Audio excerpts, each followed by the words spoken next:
welcome to Magical Aspirations, a podcast for magical people where we aspire to gather all of the knowledge magic has to offer, a place to illuminate and demystify all things magical.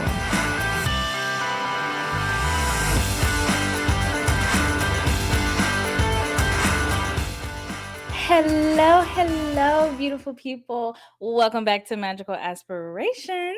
I'm, of course, joined by my lovely co-host, Annalisa here. Hello. And Reverend Raven. And today we have a magical guest hailing all the way from California. Kir Beaux is an Afro-Indigenous, trans, and non-binary queer witch who is also a psychic medium. And they are the founder of Pink Opal Magic, which is where I found them. They do meditation circles, spirit channeling, education, classes, holding space, and they have been featured in some awesome badass publications such as Trash Mag, Refinery 29, The World According to Jeff Goldblum on freaking Disney Plus. So this is so boss, and I am thrilled and excited to talk to them today about home, hearth magic, and of course, whatever else spirit has in store for us. So without further ado, welcome, Kir. Thank you. I'm so excited to be here. It's always weird to hear your bio read back to you, but it's just something you got to get used to.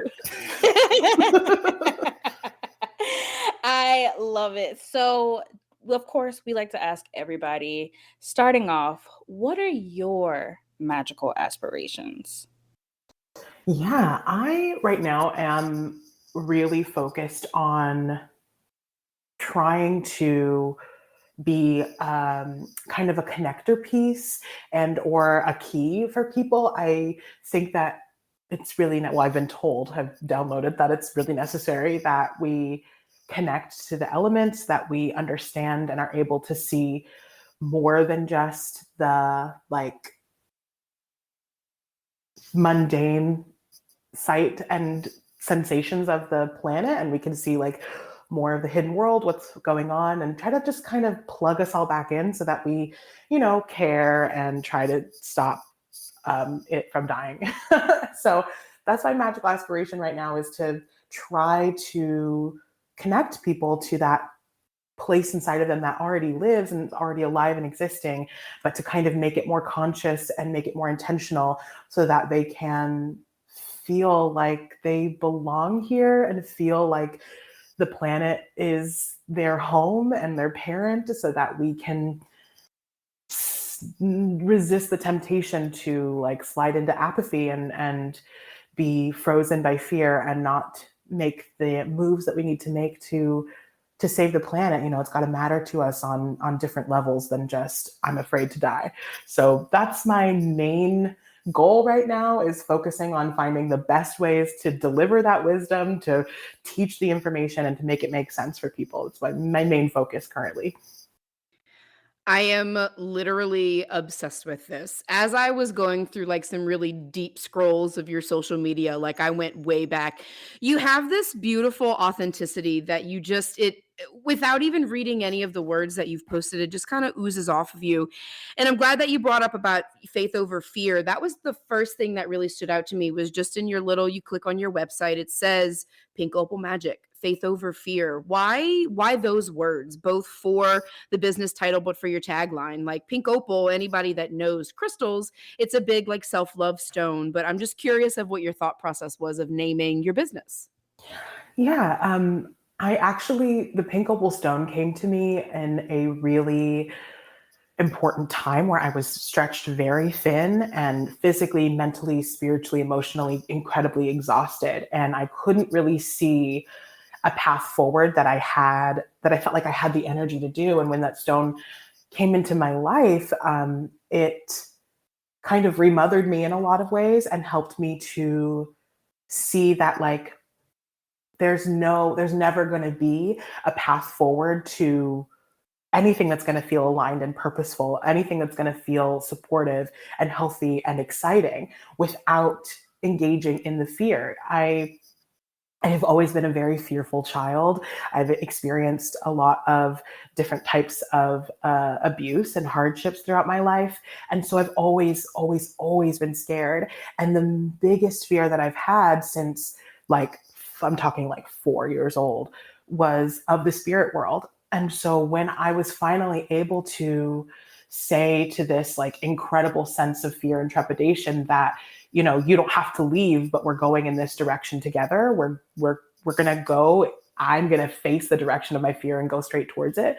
Was the first moment that I was like, oh, this is the only way to like live. This is the only way to live. Fear doesn't exist to just keep us like safe, right?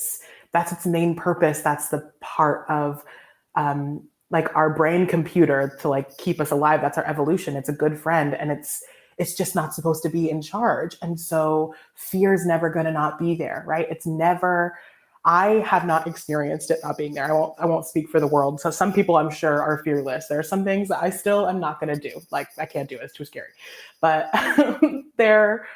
there's everything that I want, like even as cheesy as that phrase is and has like mass marketed as it is, it still has a sense of truth where everything that you want is really living on the other side of fear because it only matters to you. Like that fear is only there because of how much it matters to you, right? So I found that phrase to be like an anchor or like a keystone for me to move through the things and go towards the things that I wanted, because there was nothing that I wanted that didn't have a massive, heavy, like dense cloak of fear surrounding it. And it was kind of a rite of passage or like an underworld journey where you have to kind of sacrifice something. And I know we talk about sacrifices in magic and in magical training so much, and even in different religious traditions. And I think sometimes we get caught up in what we have to give up. But from my experience, so often what spirit wants you to sacrifice is trepidation, is fear, is self-doubt, you know, and I needed some tool. It's like angels come to you and they're kind of annoying sometimes, sorry, but they're always just like, well, don't worry about it. And I'm like, I am literally just an evolved ape. I'm going to worry about it. My brain is going to worry about it. And that wasn't like necessarily actually helping me. So I needed like something to lean on. And that phrase zapped into me and anchored me down. And I still struggle with fear, but that knowing that that is my like cornerstone that I can lean on, my big support, like my main part of my spine, right?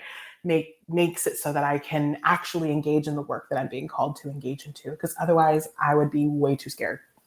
Wow. Yeah. Wow. Wow. I Mhm. resonate with so many of those things because, you know, like you said, so many things that we want and that we are supposed to do, they're bigger than us. And so we have to overcome our fears so we can fulfill our purpose. That's super fucking powerful. And I feel like we can't fight it, right? Like fear is Yeah. a gift. Our fear is it's a evolutionary tool. It's a gift for survival because the planet is ruled by chaos over anything else, right? So we come here with the agreement that literally anything could happen. You know, we have a plan, we have a goal, we have a certain set of things we'd like to check off in this lifetime, but anything could happen from the moment we get here. And so we can't like fight it, right? So much, I think it's changed now, but I feel like a while back, a lot of the like messaging around fear was like, you have to be a warrior, you have to like pull your sword against it. And it's like, you're never gonna kill fear. You can't destroy it. And so you have to have another tool because it needs to stay with you so you don't do things that make you die. Like when you see a bright red color on a slithery little snake, you know, don't bother it, like leave it alone, walk away. And without that, you're just walking around sillily. So it really was, it's the only way, because the brain, you know, I learned this. First of all, I talk so much. I have more than Gemini stellium. It's so you'll have to interrupt me. I will never be I'll never be offended from being interrupted because I will go on for literally ever. But I learned this idea from, I believe, Lindsay Mack, who is incredible, that, our brains are only wired for survival, right? They're not supposed to be completely in charge. They're just supposed to keep us alive. But because of the systems that we live in and the culture that we now have grown up in, which has been extracted from any kind of earth-based reality or spirituality and kind of extracted from the tools that we had as communities to engage in our lives in a healthy way, our brains have complete control over our lives. And so we have to say, is this something that I am afraid of because I'm being pulled in that direction? Or is it a fear that is trying to keep me alive? And most of the time, it is trying to keep you alive, but you have to be like, okay, brain, I get that you're afraid of change. You'd rather stay the same forever and keep me in uncomfortable, wrong, or even downright dangerous situations over changing because you don't know how to survive in different circumstances. I understand that. That's powerful. But the brain is our computer, right? So I have to be in charge, and there has to be a sense of balance between what I'm hearing in my soul and what I'm feeling in my brain and what I'm feeling in my body, because the brain just isn't supposed to be completely in charge all of the time, Whew, Yes. yeah. Yes. And that leads me to another question I'm just dying to ask about. You are talking about hearing messages and taking over, that part of your brain. You've mentioned the angels. So I'd really like to ask you about mediumship and what kind of role does mediumship or communicating with other beings have with your sense of fear or not fear? How does that make you feel about it? I am, what do I want to say? How do I answer this? Like I said, it was the thing that I was the most afraid of. And that fear kept me from self-actualization or actually living authentically for a really long time. And finding a teacher that was here's how you can deal with this fear revitalized my life and gave me a sense of belonging and a sense of place. So many of the experiences that I had when I was younger, I didn't have the tools to understand why I would be seeing these things, why I would be feeling these things, why I would know things that I know. And it only made me fearful because of the abusive situation that I grew up in, because everything that I didn't know was, I have to be fearful of it because there could be some sort of pain or shame or fear or embarrassment on the other side of that. And so now that I am, 33, I'm in my Jesus year, I literally, they give me a sense of support. My mediumship is not really about future telling. Not that I can't do it. I've done it before. And I think that it's important. And I think that a lot of people, especially white people, try to kind of lessen the importance or the value of future telling and try to pretend that tarot can't do that, or the runes can't actually tell your future. It's just for introspection. And I'm okay, yeah, it's an incredible tool, but future telling is valuable for many communities and needs to be something that we are still teaching and still attempting to retain as a human power. But for me, I think that it existed, and that sent that power or ability or affinity towards speaking to the spirits really only exists for me to be reassured. I feel most of the time they're just here, you can do this. You can do this. You already know the answer to the question you're asking us, but we'll answer you anyways. And I feel that's that because I didn't have that reassurance or validation as a kid so often. I have a little bit more of a need for it. And my work is only possible because I have them to remind me who I am and who I come from and what I'm here to do. Oof, you said so many gems that I'm definitely gonna have to like re-listen to this just to really soak it in. Um, Yes. I'm I am definitely crying right now yeah, Oh, listening to that. That's so powerful. absolutely. Absolutely. I love how you named that mediumship isn't just about future telling. And I think that's something I've struggled with in my own mediumship practice, and why for a while I just stopped doing mediumship readings because I felt like everyone who was coming to me was asking me to tell them like what's going to happen in my future, and I'm like, spirit's just coming to hang out with y'all. They just want to tell you like, hey, I love you, or I'm sorry, or I'm proud of you. um exactly, exactly, exactly. I actually don't offer, I used to offer mediumship sessions specifically that were like, like traditional mediumship where you want to come talk to a loved one or something. And I had to take it off. I had to stop it because I really felt like that was in the way of the messages that they were receiving that were actually going to help them here and now. mm, People, and I understand grief. I understand wanting like consolation. But when you speak to your grandma or your great grandma, one, they've been dead, so they don't remember so many of the exact circumstances that you want. mm, Like they're like, tell me why this happened, or why this happened, or where you hid this, and they're like, I barely have access to those memories. I don't mm, know. I'm not in the body, and mm, I don't have that. But at the same time, or on the other hand, people would also just kind of get almost an addiction to it, for lack of a better word, and like constantly needing, like, I don't exist so that your grandma's not gone, right? oof, oof. I can't just talk, you can't just have a conversation with her. And it's the same thing for skeptics, right? And it's frustrating because they're like, well, of course they would say that. And I'm like, imagine you being dead for however long, and it's the first time you're able to talk to your daughter or your grandkids. You're not going to have anything else to say but I love you, I'm sorry, I miss you, I'm Literally. okay, you're okay. Like they can't even think of anything else to say because this is the one and most of the time only like situation where they can talk to you and trust that you believe that you are being spoken to.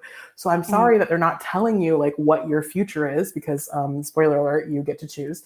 But mm, they just want you to know that you're cared for. And most of the time that they're sorry for whatever it is that happened, and they want to be near you and support you.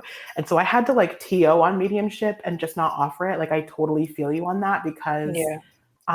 it's more valuable and important for me to tell you what you need to know to be well here and now. And even though it emotionally can feel good and sometimes give you closure, it's Mm, oftentimes not necessarily like helpful to mm, have a conversation with your great grandparents or whatever. mm, mm. I just love Gemini energy. Isn't it just the best? It's one of my favorites. I married one, so that once that I'm being led to, we're gonna go down the rabbit hole. I want to talk all about like meeting Jeff Goldblum and doing, because that kind of spurns off of what you're talking about now. Like, so I watched it this morning to see, like, I had watched the clip online, but then I wanted to watch the whole episode because I was curious of how it was going to be edited, knowing that it's Mhm. Disney Plus and knowing what we're actually talking about. But like, you could really see how moved he was by the message that you gave. And it was very short and succinct. And I'm sure some of that was also editing, but it was such good reassurance for him. Like you gave this beautiful message about him just being a good father. And like, what else could you hope for in the world than your ancestors to tell you that like you're doing a good job? What was just that whole experience like? It was definitely a wild ride. It was right when filming had like picked back up in LA, so it was like wild COVID times. Like we didn't know what was really happening, but we were doing it. And yeah, it was totally cut down. I spoke to him for like an hour in that moment. We spent all day. We filmed for like 10 hours for like 3 minutes of Movie screen time. magic. Movie magic. And they cut some really cool stuff about how he literally has an ancestor altar. Inadvertently, he has an ancestor altar in his closet. He was telling me he has this whole walk-in closet that has all of these photos and memorabilia pristine in the closet, put up, not put away. And I was like, Jeff, that's literally an ancestor altar. And they were Right, like, your right. success, you Like- think you're lucky. You're not that lucky. And they really did cut it to make it seem like, for me, I just watched it a couple of hours ago. They cut it to make it seem like he really was not a believer. But like, I, knowing magic, I could see it. I was like, oh, Jeff, you know what's up. Right. And like some of the like skeptics or like negative comments, not even really negative because, you know, whatever, but people were like, well, of course you would cry. And I was like, do you think that Jeff Goldblum or literally anybody would look at some stranger saying you're a good parent and just like be that moved by it? Like it wasn't an offhand comment. There was a current of energy that was happening. And we talked about his like parents, we talked about his grandparents, we talked about some people that had like regretted not being able to do the work that he does. That's what they wanted to do, but they couldn't do it because of, you know, it was like the 30s and, you know, people needed to eat and people needed money and the acting wasn't the thing. And then he told me that, you know, that his, I don't remember what relative it was like 2 years ago, but he was like, yeah, that relative always loved it and went and watched in the back row of shows and just ended up being a lawyer or a doctor or something because of the money. And I was like, okay, well, cut that part out. Why don't you Disney Plus? But Convenient, right? exactly. He was so sweet and like so open, and you could tell that this is not his first time like talking about this stuff or having experiences. And then he had to go on the like publicity trail, right? And they were really leaning into queer witch makes Jeff Goldblum cry, like, oh my God, hardcore. And so, you know, he really didn't want to answer the question whether or not he believed me. And then he got on like Ryan, and I don't know who Ryan does. Ryan Seacrest has a show for, I don't know, people in the early morning.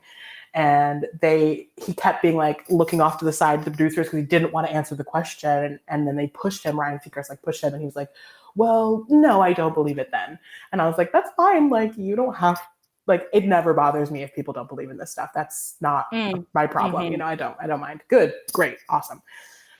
But I was like, you can't really deny that moment. Like, I was there with you. I could feel you. You could feel me. We had this whole thing, and that's like good enough for me. And it's really fine. Like we were talking about his magic and his like, because he plays the piano. He's in a jazz band. He loves like jazz and stuff. And I was like, that's what it's like. That's what real magic is. When you sit down to the piano and you don't have a plan and something comes out and you are just in flow and you can't even tell like how much time has passed. That's channeling. You're doing channeling work on the piano. And that's what I do. It just differently.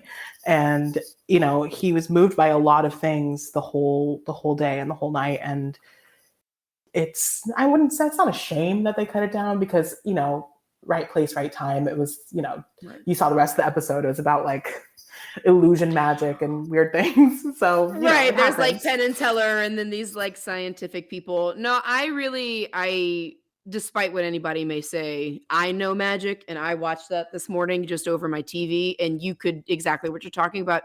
You could feel that this was something different, that it wasn't just, you know, it wasn't fake or it wasn't staged. Like it did seem so genuine. Mm-hmm. Mm-hmm. Yeah, I know he's a good actor, but I didn't think he was that good to be pulling them tears up that quick. I was like, no, you can't fake that. I cannot. But I think that also, just like listening to you like recall what was going on for you in that moment just speaks to the authenticity that is oozing, seeping, just spilling out of you in everything that you do. And I know that it must have taken a great amount of work and tapping in and healing and whatever else to get to this kind of energy where you can just walk around and be like, yeah, whatever. It is, it is. I wish I had that like consistently, because like if you talk to my partner, they like when they hear people talk like that, they're like, yeah, no, they're good, but because she knows the work that she has to do to help me like even stand on my own feet. Like she's like, oh yeah, just easy peasy, huh? You're just being yourself, no anxiety. Like, yeah, definitely. Yeah, like, she knows. Our partners know. They know. They see us in all of our rawness. Yeah. And I've been with her we met in like 2009, and we have been living together since 2010. So Mm. she was there for my whole entire evolution, for like every piece of this like discovery process. And I think I would love to ask her what she thinks the secret is, but I think for myself it was like, yeah, there was work, and yeah, there was healing. And I think the hardest part, though, the thing that you had to lean on, this is kind of where I got faith over fear, because it was less of like having to find the pieces and put them together, and more having to surrender to what was there and who I was. And that release, that surrender, that willingness to just be was the hardest, most heavy lifting of any kind of spiritual work I've ever done. And it's what I have to do every day, all the time, to be like, okay, your first inclination is okay. The first thing you said is all right. Like, you can be yourself. You don't have to censor yourself.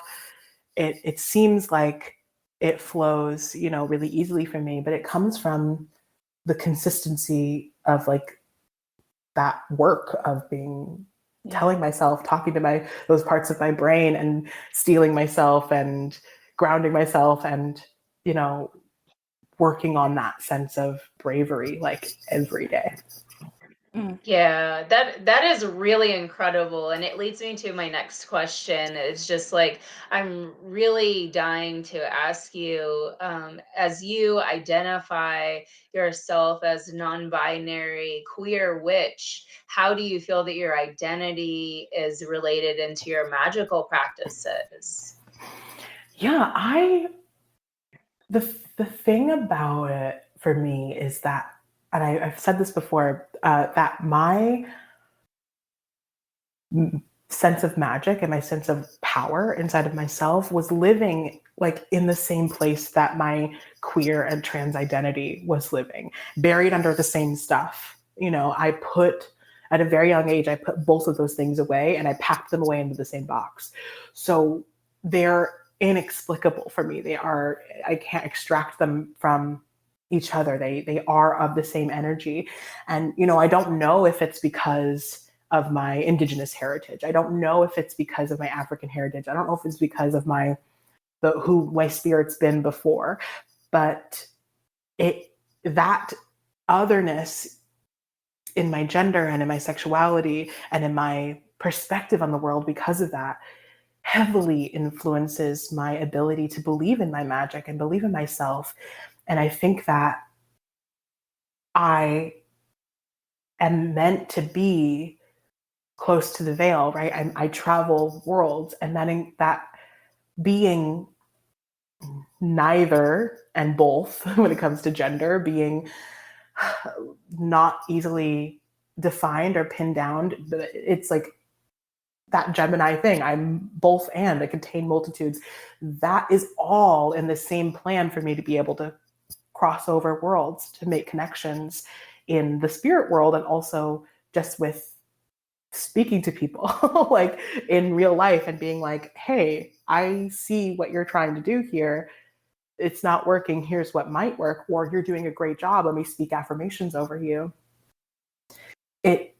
That power is all, it feels like all a part of like one plan, one grand plan for my like current incarnation, to be paradoxical, to be both and neither, gives me that ability. That seemed to be the master plan for my incarnation, to be all the way a Gemini, all the way two minds of something, all the way on one foot in one part of the world and one foot in the other, to be able to kind of weave in between what our physical reality is, and to make manifest things that live in the imagination or desire world, or live in the spirit world, or live in the past and live in the future.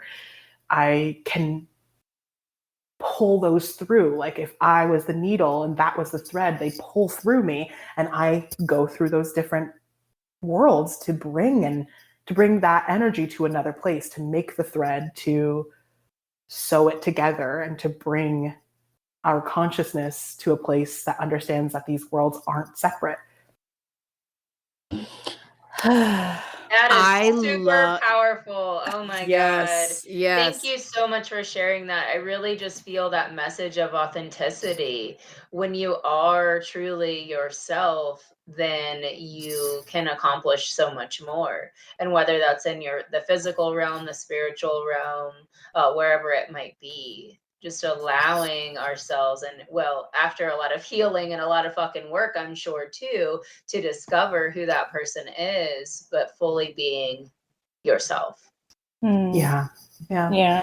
We get caught up, I think, a lot. I was just talking to somebody online with this who was like asking for advice. I think we get caught up in that phrase, like, I have to find my path. I have to find myself and I have to find my path. And I feel like it puts so much of the responsibility of self actualization on like an actual sense of like labor.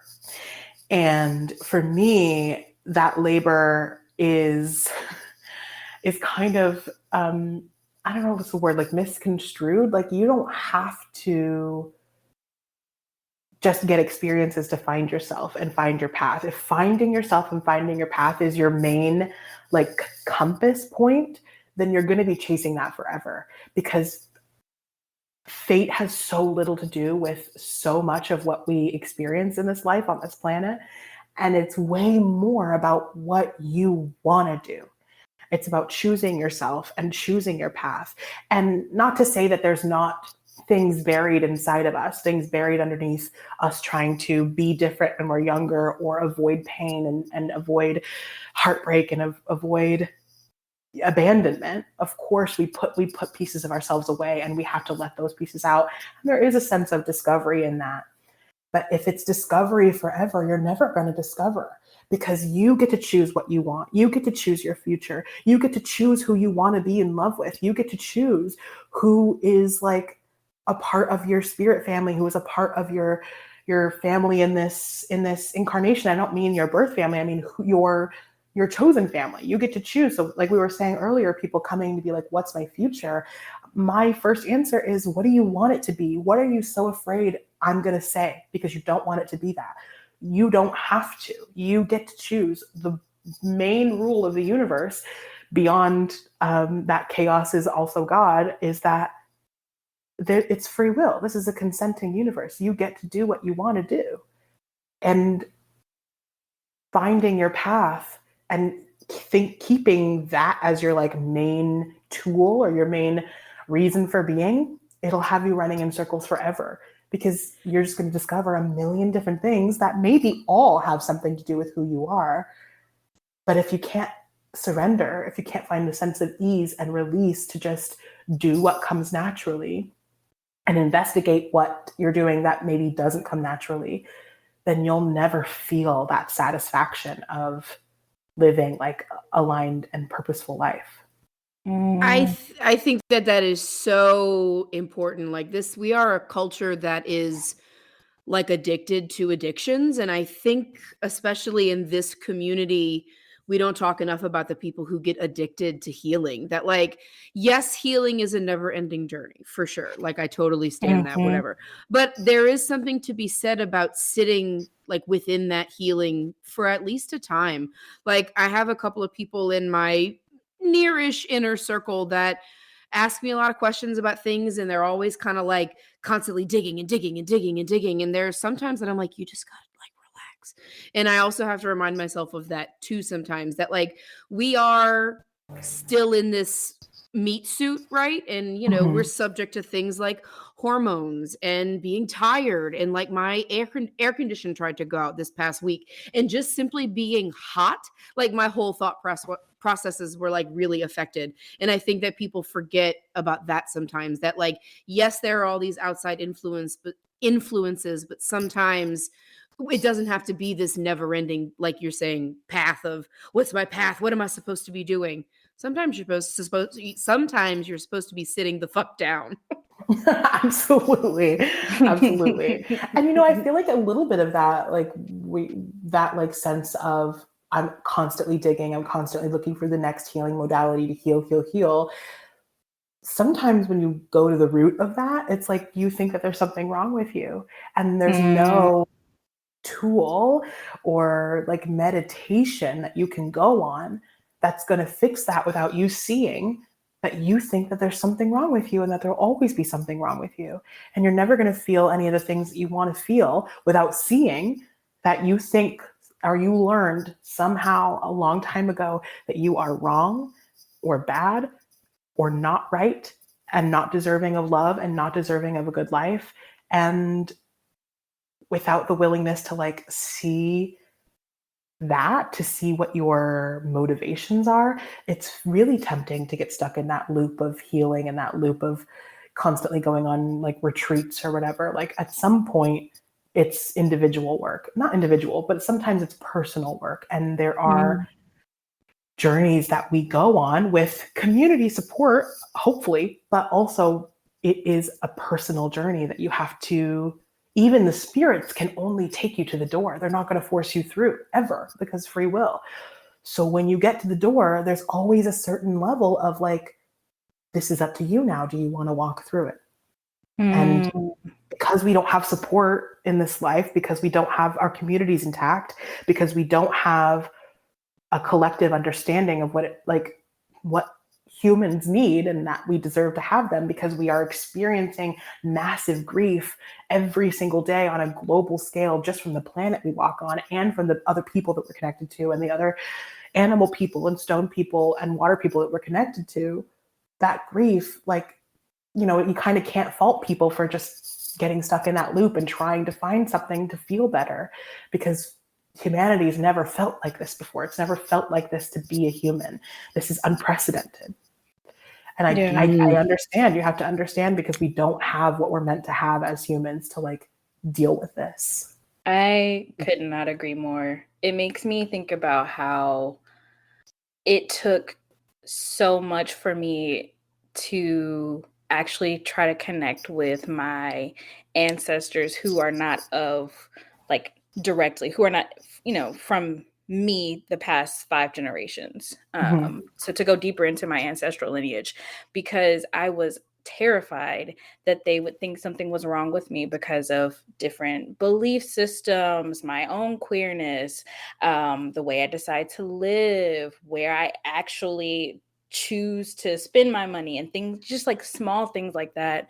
And I was terrified to come home essentially because I thought that there was something wrong with me. And so I did spend like you said, I spent a lot of time doing all these different meditations and going to get the readings and blah, blah, blah, whoop de woo. And none of it scratched the itch. None of it got to that point. And I had this really just moment where I was butt naked in the shower, bawling my eyes out because I just said, I need to come home. And it was like this visual just popped into my mind. And it was of me looking at me, just like giving myself a hug. And I was like, oh, okay, cool. Gotcha. Yeah. Mhm. Gotcha. That's what that is. And it was like once that clicked into my head that I am okay. I am good. I am worthy, blah blah blah. It was really it was so much more easier for me to tap into my ancestry.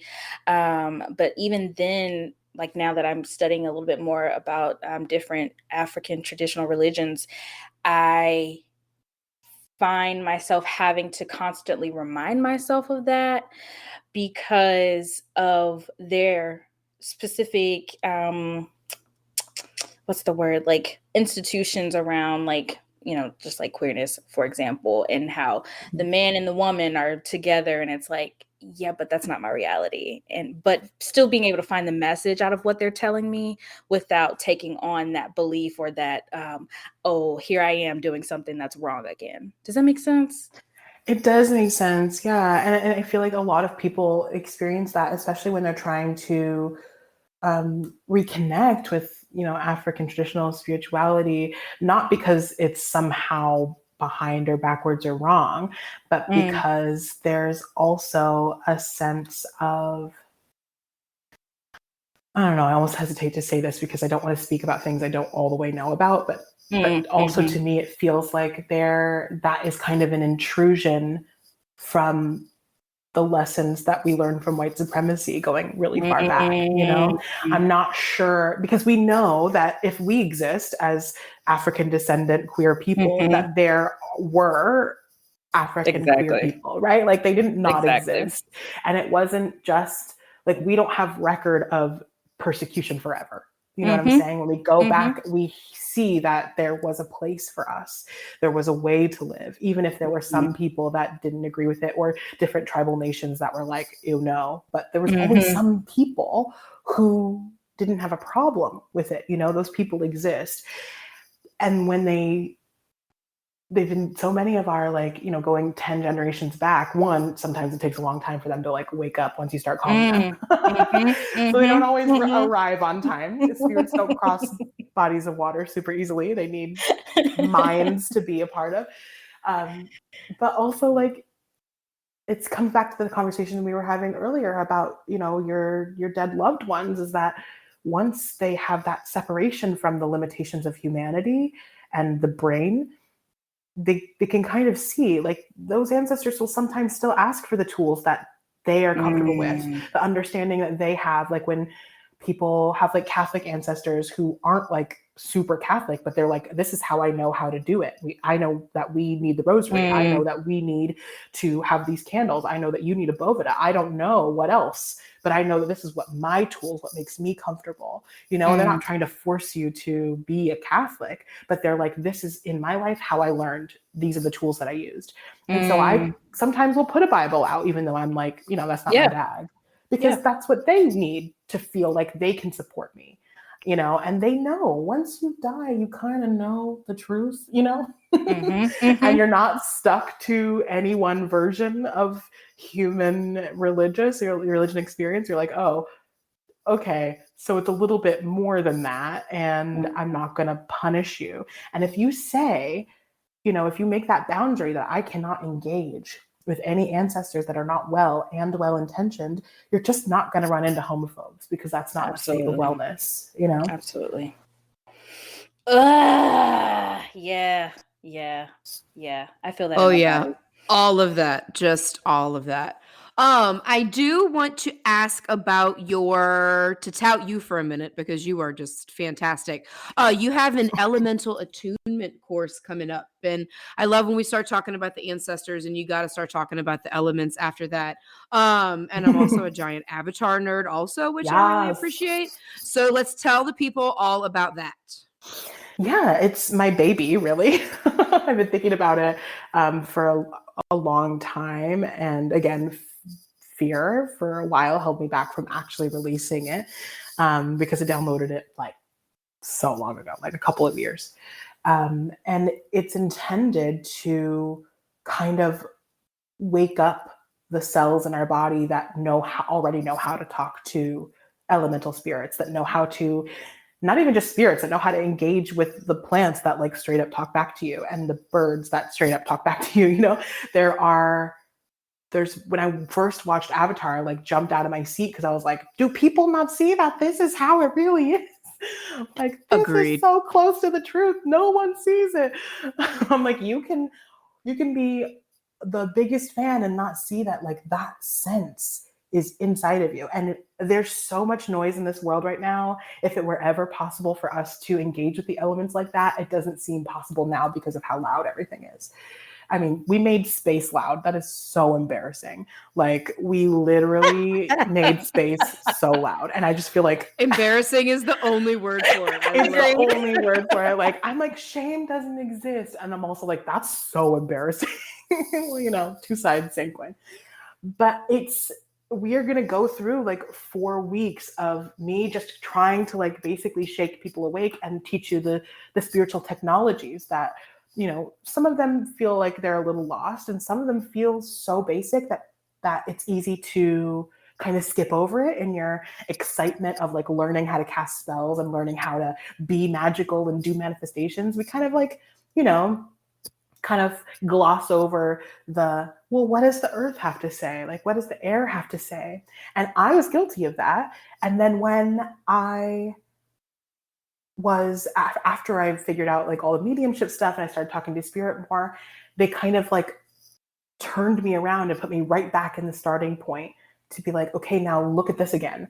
And then when I started talking, like asking advice of the elements themselves, asking for messages and support, that was different, like capital D, just different. It was more intense. It was more, it had more depth and strength and a sense of, it's hard to doubt what you're hearing from air. It's hard to doubt what you're hearing from fire. And these, you know, elements are the building blocks of literally like, you know, all of life. And so the intention of this, especially with everybody so worried about resources, about money, and dealing with the grief of the planet, feeling like humans are the problem and we messed up and there's no going back. Dealing with people like cancel. I feel a million ways about cancel culture. One, that is not real, and two, that it only hurts people that are marginalized already, and three, that like you don't just deserve a platform inherently, like you don't just inherently deserve to be rich and famous. But that sense of like toxicity is static, and if you're toxic, you can't move from there. That's not a reality of the earth. And our societies, our communities, our reality is only a reflection of what else exists on earth. And so the course is intended for you to know how to engage with the elements, for you to be able to receive that support, to finally feel a sense of belonging. Like for all my people obsessed with being a starseed, I'm not mad at that. Okay, baby, you come from somewhere else, but guess where you chose to land? Like you were planted on this earth, so that there is a part of you that is earthly. And that means you're meant to be here, and it means you're meant to do earth stuff. And if you're distracted by the sense of, I don't belong here, this isn't me, I miss home, you're not going to achieve what you set out to achieve here. And you're going to come back again and again and again, because you're going to die and be like, oh man, I didn't even realize what I was supposed to be doing.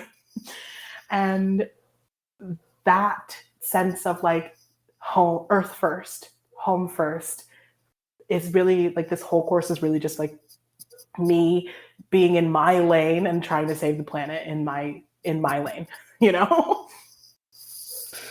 That is that so much. magical. Oh my God, I so want to take this course. So it's 4 weeks, you said? It's 4 weeks, and I've done this like hybrid that I learned from, actually, I think also Lindsay Mack. Thanks, Linz. Shout out. That the lessons are recorded, right? And so they go live the beginning of each week. And so you have your own time to engage in the lessons. There'll be a live meditation that week as well that's also recorded, so you can come back to it later. And then at the end of the week, there's a Q&A. I'm calling it a Q&A, but it's really just like a wrap up if you do have questions or if there's other things that we want to talk about, so that there is live support, but also you can just show up to the live support, or you can put your questions in ahead of time. I just don't want people, I know that like resources and money and time is so difficult right now, that I don't want people to feel like if I can't give 110% to this, it's not worth doing, because you don't need me to do this. You just need to hear what I have to say and apply it to your life, and you'll get there. So there's like not homework, but there's like bonus materials and worksheets and stuff to help you just kind of get set up, you know? So it's like a hybrid live / self-paced. So I'm definitely going to buy myself some homework for my birthday. You 100% Do should. it. And Kira, I did want to ask, I saw on your website that you have payment plans. Is that a thing that's still in effect? Absolutely. Like I love that. am the earth has taught me abundance in a very specific way. And that like, even when I don't have, like, I have $4 right now, and I'm not ashamed to say to the world, like, I have $4 fucking dollars. Be like and that. that's okay. I don't care. This world is fucked. And sometimes it just goes that way. But I no longer have that sense of urgency or fear. I've been blessed in a lot of ways. And there were so many things that I didn't have access to in the beginning of my journey because I'm in LA and the only people teaching it were like rich white ladies. And they were like, this is $5,000. And they literally just did a meditation. I'm like, one meditation that you stole from the internet for oops. I got excited. Spirit was like, do not bitch. Stop. Noted. So yes, to answer your question, I do have a payment plan. I am going to give as many scholarships as I can away. So I'm just taking email booking, and my partner will put you on the list, and we'll randomly select them with giving priority to QT BIPOC people, my babies, my family. But truthfully, I'm basically just I'm going to give as many as I can give while still being able to pay attention to everybody in the course. I can only do a 2-part payment plan online because of the restrictions of the payment processor, but I am willing to accommodate basically anybody's needs. So if you're like, actually, I need a 4-part payment plan with the second payment being pushed back a week, I'm like, okay, that's fine. We can do that. So we're doing a payment plan, and we're also accepting trades. I love your art. I love your anything. So if you want to trade it with me, like, please, that has such incredible power and value to me that I am, it's fine. It's good for me. So yeah, payment plans galore. Important question then. Do you like rocks? I love rocks. Yes. And I'll tell you right now, I like them better when they're being traded amongst us. Yes. That Me too. my name needs to end. Crystals cannot be healing if they're covered in blood. There's only a certain level of digging into the earth that is realistic, and you're not inherently deserving of holding it on your shelf when somebody has to go miles under the ground. Like, these rocks at a certain point just showed themselves to us and popped up out of the ground, and those were healing stones. We are not supposed to be tearing the continent apart for an amethyst bathtub. You know what I'm saying? Like, yes. it's wrong. It's like actually wrong. And like, people aren't gonna like to hear that. I'm sorry. I fucking love crystals too. I get it. I want to goblin hoard them as well. But that's one of the sacrifices that we have to make, because people are dying. They are being mined by slaves. They are literally, there's a way to evolve that, to, heal them and to bring them to a place of wellness and to elevate those crystals. But we cannot excuse the behavior. The wellness industry, the magical industry, we can't excuse this. And until there is a way to officially be able to notate what is, like, quote unquote, ethically delivered, because right now there's nobody monitoring that. That's just something people say. They say it's ethical because they went and got it from Brazil themselves. I'm like, first of all, you shouldn't be in Brazil. Second of all, how much money did you actually pay them? And third of all, how many people died? You know what I'm saying? Like, that Caribbean calcite, that mine collapsed. Every piece of Caribbean calcite that we get is covered in blood because people that were not being paid equitably literally died because that mine collapsed in on itself. Because there's some rocks that we don't get, and I think that should be fine. I totally agree. So half of my garage is filled with crystals that my husband and I mined ourselves in Arkansas. So I have a very strong feeling about that. And we actually spent our honeymoon doing it as well, going to mines where, we research how they collect what they have. And then it is our own blood, sweat, and tears that goes into collecting them. And I feel so much better about it when I can give them away, honestly. Yeah, I've been going through my collection and giving them away just randomly to my Patreon, because I do a giveaway. I love that. A bunch of stuff, and I just like to have other people have it. And then so like, oh, who's going next? And the other thing of what you said about people going under the ground, and so many people, have been underpaid and taken advantage of and have died, collecting these beautiful crystals for us and things like that. I have a very strong connection to that sentiment. I come from coal miners, people. My family legit mined coal in North Carolina until they closed the mines. There were so many people that died doing that kind of work as a result of it. And I just feel that heavy in my heart, that we shouldn't be taking advantage of people so we can have pretty things or energy or whatever the case might be. Yeah. And it's like, imagine what that stone has seen and felt and experienced. We know they're record keepers. That's what they do. Right. And Right. what energy are you getting from it? That's why you see all these people who are engaging in, like, frankly, like, violent tactics and like wild and out of this world and inequitable practices, being like, here are all my crystals, they're good for energy. And I'm like, are they good, or are they just letting you continue to engage in more violence? Because the records that you're receiving from them are memories of pain and anguish and inequitable violence. Like, okay, yeah, I'm sure that rock's really, really getting you. You're going to ascend right out of here. My neck is hurting because I've just been nodding, just like, yes. I got a little impassioned on that one, but it's a touchy subject because we love our things. We love our little items, and I get it. Literally, me too. But it's got to stop at some point. It does. I feel that. Well, I see that we are coming into time. Are there any last minute questions, Reverend Raven or Annalisa? I was just going to ask for you one more time, just to kind of shout out, how do people get in touch with you? How do we find you?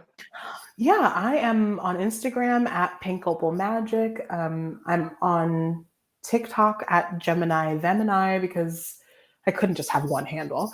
Love it. My website is pinkopalmagic.com. I've got a Patreon where you can literally get 20-minute reading with me like every month at all the tiers, and the lowest tier is $5. So we have a really fun active Patreon. We're doing an art challenge next week where we're going to like draw every day of the week. We talk about Our Flag Means Death a lot. We have hangouts and meetups, and it's a really fun time. And again, I'm really serious about the like equitable pricing, so nobody like misses out on one of the perks because you don't have like $20 a month or whatever. That's awesome. I'm definitely joining. Thank you so much. This was just beyond. I have no words other than thank you, expressing my gratitude. And we will definitely be sure to leave all the details in the notes so y'all can follow Kir, participate, go to the meditation circles, join up for the course, do all the things, show the love. And thank you again for being such a wonderful speaker and guide and coach and human, just a human. Yes. Thank you so much for the opportunity to just continue to ramble. That's my life's purpose. So I appreciate it. Well, it's a very fascinating ramble, and I legit have cold chills right now. Just everything that you said just resonates so highly with me. Thank you for being a guest. Yeah, I agree very much. The line here is stay true to your magic, and you embody that just 150,000%. And anybody that brings a light like yours to the world, we're better for it. Oh, thank you. That's so sweet. I'm going to take that with me all day.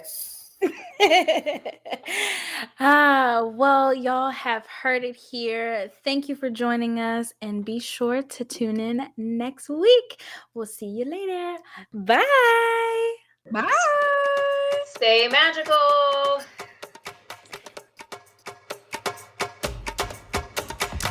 Thank you for tuning in to this week's episode of Magical Aspirations.